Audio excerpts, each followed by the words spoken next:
From NBC News, this is Today. May is Skin Cancer Awareness Month. 1 in 5 Americans will develop the disease in their lifetime. But there is good news. Skin cancer is preventable. One couple learned just how crucial early detection can be. It was the happiest time of Eden Abraham's life back in 2003. She was pregnant with her first child, but storm clouds were brewing. A dermatologist noticed a suspicious-looking mole on her left shin, but chose not to remove it because pregnant women scar easier. The doctor said Eden should watch and wait. In hindsight, I would have had her taken off right then. I would have said, you know what, I don't care if it scars, just get it off my leg. 5 years later, that suspicious mole was still there when she went to a new doctor's office for a consultation. So when I saw her mole, I thought it was a bit atypical looking. It did have some unusual features. It was a bit asymmetric, it was rather large, so that I told her that it looks unusual and we should do a biopsy of it.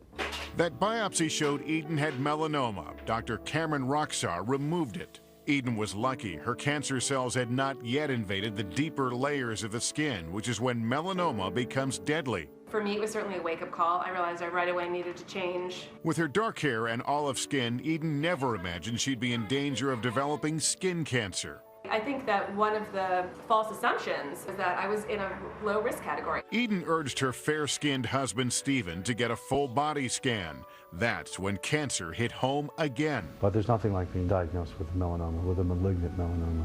Steve's melanoma was a pigmented lesion, a typical mole that was on his lower back, and he was unaware of it. He'd never seen it. The worst part was the waiting. Dr. Rokhsar couldn't tell Stephen how deep his melanoma was or if it had spread. I was a mess for about 6 or 7 days, and then went in and was told that the incision had completely gotten it out.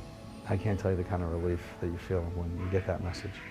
Today, battle-scarred and wiser, Eden and Stephen have both changed their behavior. I won't go bareback in the sun at all, wear a shirt in the pool. Every day, even in the middle of winter, wear 2 different kinds of sunblocks on my face. A close call for a loving couple, an important warning as we get ready to enjoy the summer sun.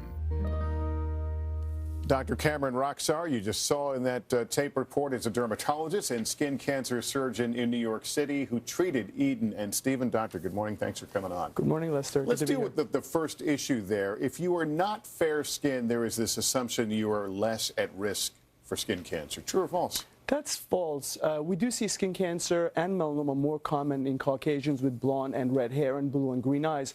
But we do see skin cancer and melanoma quite commonly in people who are darker skin colored as well. So that's a common myth. Another myth is that skin cancer is a disease of older people, but that's not entirely true. In fact, skin cancer and melanoma is the most common cancer in young adults between the age of 25 and 29.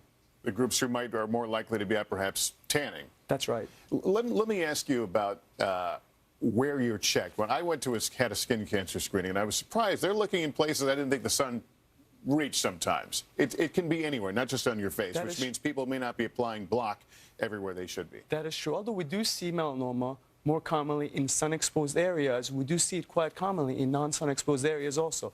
So really, you should be checked from head to toe in every inch of your body. And in terms of application of sunscreen then, what places should you be putting it on? You should really put some sunblock everywhere, you know, including your lips, your ears, the scalp for men who don't, who have sparse hair, as well as in other non-sun exposed areas as well. I typically put it on, if I think about it, in the morning and think I'm good to go for the rest of the day. Is that true or false? And that's a myth because, some sunscreen only lasts for 2 hours, and that's a really big misconception. You're really supposed to wear your sunblock every 2 hours, and also when you come out of the water, you need to reapply it.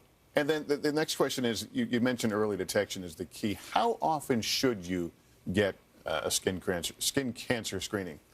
Skin cancer screening should be done at least once a year, and that's because melanoma, which is a deadly skin cancer, can be cured. It's cure rates of 98 to 99% if detected early. And also, people really should check themselves in the mirror. And if you see a changing mole, you should go see your dermatologist earlier and not wait a full year. All right, really good advice, and hopefully we'll see the sun around here. But thank you, Dr. Rokhsar. Appreciate you being here. Thanks very much.